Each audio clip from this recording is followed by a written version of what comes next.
Don't miss this weekend, for it is currently Tech Week for the freshmen here at OC. Coming up, we'll have details on what the freshmen are preparing for and dates for a show you are not going to want to miss. We have some exciting guests on campus, including New York Times best-selling Bob Goff. Find out which of the questions he answered last Thursday coming up. That's totally Adam. So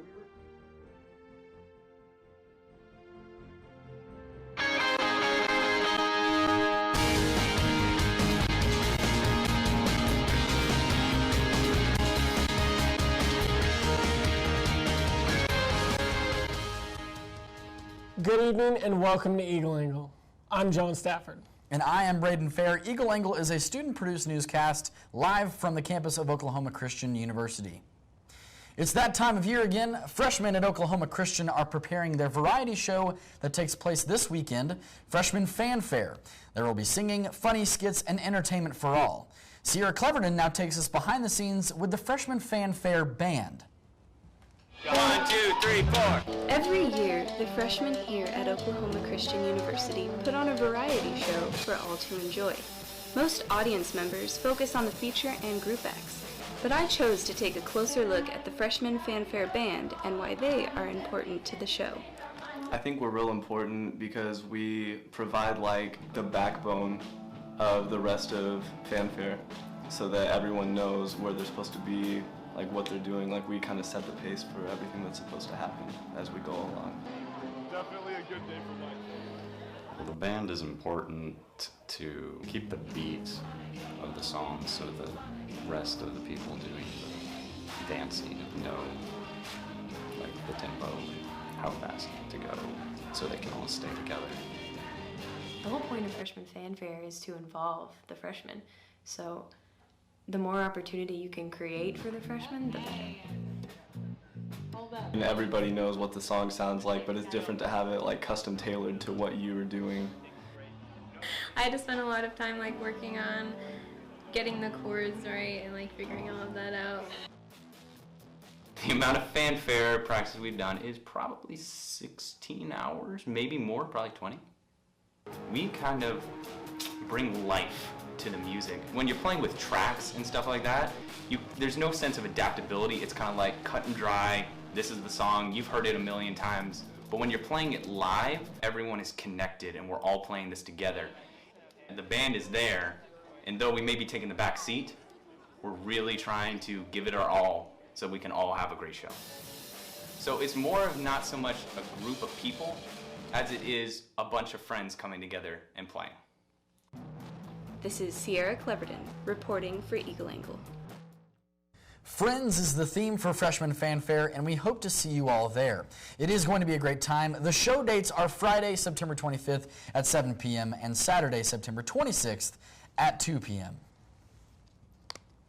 The actors and actresses of the year's musical Shrek are already hard at work, making the show the best that it can be in the past. OC has showed itself to be filled with talent, and this year should be no exception. If you're as excited for this year's homecoming show as we are, you can go ahead and purchase your tickets. Now, for Thursday's show all the way to show date, tickets are expected to be in high demand this year, so get them while you can at the box office. Friday, September 25th marks the last day that you may drop a class without receiving a W on your transcript. Whatever the reason, students are encouraged to fill out a change of enrollment form, which can be found in the registrar's office. In order for the form to be validated, you must have a signature from your advisor or course instructor before returning it to be finalized. Last Tuesday marked the ice cream party with New York Times bestselling author Bob Goff. It proved to be an exciting event preparation for the OC lectureships. Braden Fair has more details. Last Thursday, a different kind of event happened on OC's campus. Bob Goff, who spoke at the annual Associates Dinner later that night, shared an ice cream social with students. Now, who exactly is Bob Goff? He is the author of Love Does, which is New York Times bestseller, and he is very energetic and enthusiastic about love and showing love and seeing God through love. He tells us all about his trips and his stories throughout his book and throughout different speeches that he does. And with Goff, why an ice cream social? He wasn't going to get here in time to speak in chapel, which would have been our first choice. So he had this really short window of time that he was willing to do anything we wanted him to do. And so we decided that the best option for us was just to have an open forum where we could reach as many students as possible outside of the chapel time. It fit his personality because he's super casual, he's an extrovert, and he is a really fun guy. As you can tell, having Goff on campus served a purpose, and that stuck with those in attendance. I think his enthusiasm is contagious. And it was very encouraging to us to see someone be able to do that and be able to say what they believe and be what they believe. There certainly is a buzz about going and acting on what they heard around campus. I've already met with 3 or 4 students who just had a little spark, a little idea in the back of their head, and then they went to hear Bob Goff and they decided, why not? Why not try it? And I'm excited that I'm involved in several projects as a result of that, of students who just came by and said, hey, I had this idea, and what do you think? And I say, sure, let's try it. Why not? On behalf of the team here at Eagle Angle, we wanted to extend our deepest sympathies towards the Ham family. On September 19th, Ben Ham passed away after suffering a brain injury while playing high school football. His brother Jacob is a student here at Oklahoma Christian. We ask that you will keep the Ham family in your prayers and best wishes for his family after this terrible, tragic loss. We will be right back. Controversy had arisen during this past week surrounding the 32-year-old CEO and touring pharmaceutical Martin Shkreli when he raised the price of a $62 drug during Daraprim. Drug meant to treat those suffering from AIDS and cancer. The company had plans to raise the price of the drug from $13 to $750 per pill overnight, and 5,000% increase. However, following the backlash, the CEO backed down from his plan, saying the drug will return to its performing price within the next few weeks. Following a scandal that revealed that Volkswagen was cheating on its emissions tests, the CEO came out publicly to apologize for the falsified information. CNN's Steve Nans has the story. The president and CEO of Volkswagen USA wants customers to know he's sorry. Our company was dishonest with the EPA and the California Air Resources Board and with all of you. And in my German words, we have totally screwed up. U.S. authorities revealed test results that showed Volkswagen had programmed cars to emit lower levels of harmful pollution only when the cars were undergoing emissions tests, not when they were on the road. This kind of behavior, I can tell you out of my heart, is completely inconsistent with our core values. Volkswagen announced Tuesday the issue goes beyond the 500,000 vehicles U.S. regulators found a problem with. The company's internal investigation found problems in 11 million vehicles worldwide. We must fix those cars. The cars, we prevent this from ever happening again. Volkswagen leaders say they've set aside $7.3 billion to make that happen. But the company could face up to $18 billion in government fines in the U.S. alone. And some owners of the so-called clean diesel autos have joined a class action lawsuit in California against the company. As governments from Germany to the U.S. launch their own investigations, the Environmental Protection Agency says if you own one of the cars caught up in the scandal, just keep driving it until Volkswagen finds a fix for the problem, since this is not a safety issue. I'm Steve Nannis reporting. Pope Francis made his first trip to the United States this week. The Argentine Pope did not wait long after arriving on U.S. soil before diving into the nation's politics. The White House hosted a welcoming party this morning, during which Pope Francis pointed out that he would not avoid talking about controversial issues regarding the nation's political decisions. The Pope agrees with the Obama administration's stance on climate change and rebuilding the state's relationship with Cuba. He also touched on immigration, stating that developed countries have an obligation to help those countries in dire need. He also defended more traditional values having to do with family and traditional marriage. saying they needed protection at this critical moment in the history of our civilization. The Catholic Pope will be speaking with Congress on Thursday before traveling to New York and Philadelphia later this week.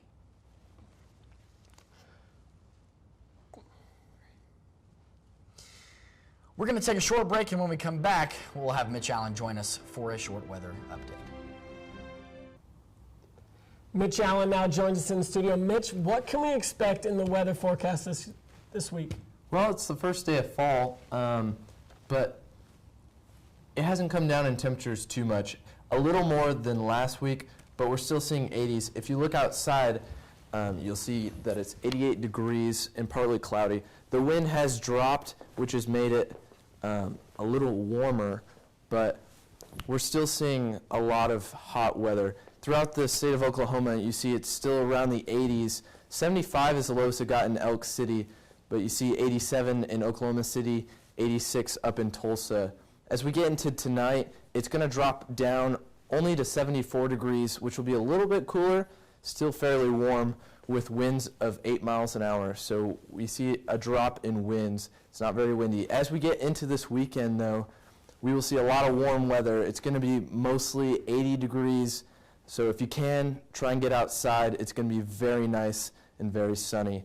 If you look at the 5-day forecast, you see it's 86 as the high tomorrow with partly cloudy, as well as Friday, high of 87, lows in the 60s. And then as you hit that weekend, you see it's very sunny, 86, 87, and going into Monday, a high of 89. So we're seeing a lot of very nice weather, but it hasn't dropped down to that fall weather.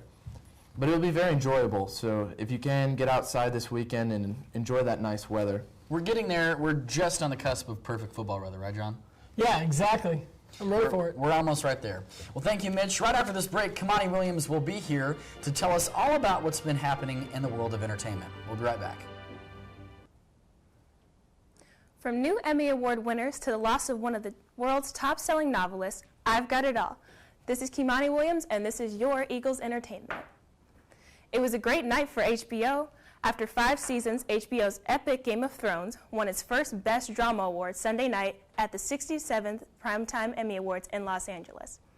The medieval fantasy show also won Emmys for directing, writing, and supporting actor Peter Dinklage, who plays the scorned scion of a powerful aristocratic family forced to survive by his wits.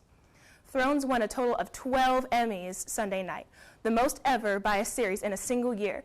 Moments later, groundbreaking history was made when Viola Davis became the first African American to win an Emmy.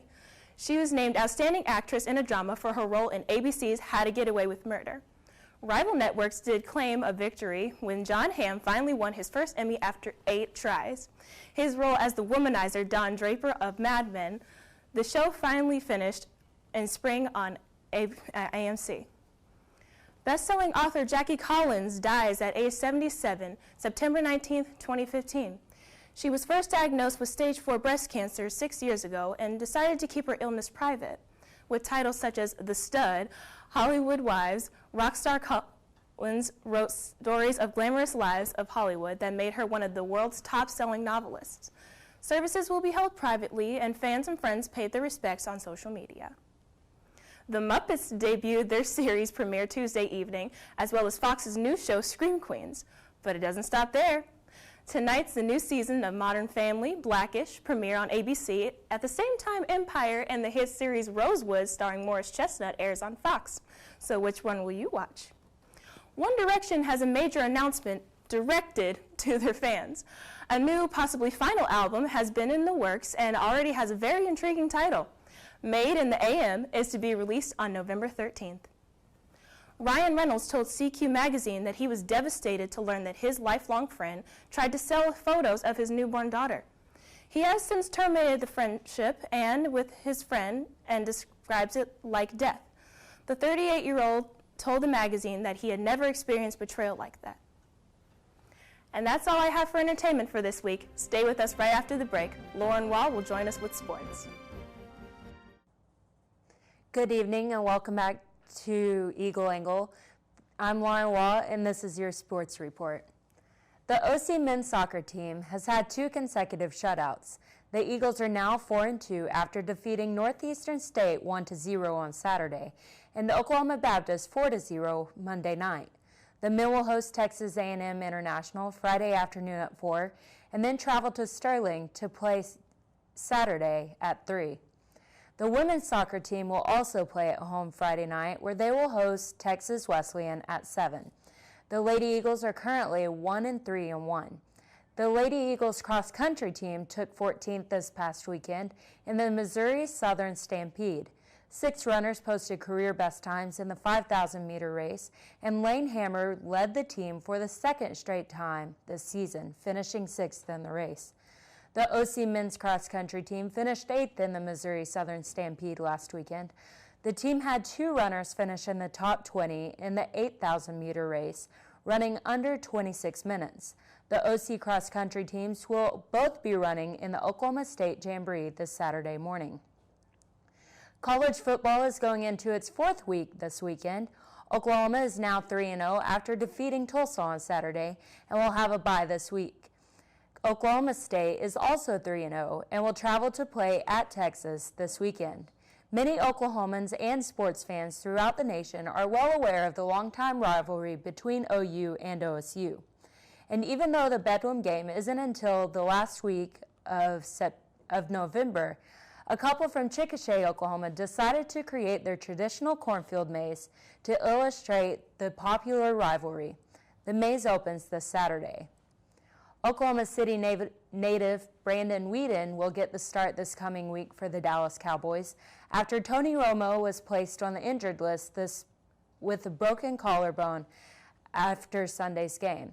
The Cowboys still went on to beat former teammate DeMarco Murray and the Philadelphia Eagles 20-10. The Cowboys will host the Atlanta Falcons on Sunday at 1. With less than 2 full weeks of regular baseball season, almost all of the first-place teams have just about clinched their divisions. The closest divisional race is between the Texas Rangers and the Houston Astros in the AL West. But the Astros are not going away yet. The Rangers are leading the division by 2 games with only 12 games left. And that's all I have for sports this week. We'll be right back after this short break. Welcome back here on Eagle Angle. Mitch, as we close the show out, why don't we give us a 5-day weather forecast? Let's look at the weather. Right. If you look at the 5-day forecast, you see it's going to be very sunny and nice all weekend. Really warm weather in the mid to high 80s. And as we go into Monday, almost reaching 90 again. So not really feeling like fall weather, but it is very nice weather. So we are close, and like we mentioned earlier, it is perfect time for football, and as it gets colder, it's just going to be even better. Speaking of football, John, we got some big games coming up for some OU teams. OU's on the bye week, but OSU's got a big game against Texas. So that's going to be the big upset this week in the Big 12. Well, thank you so much for watching us here on Eagle Angle. Where it's your campus, your news.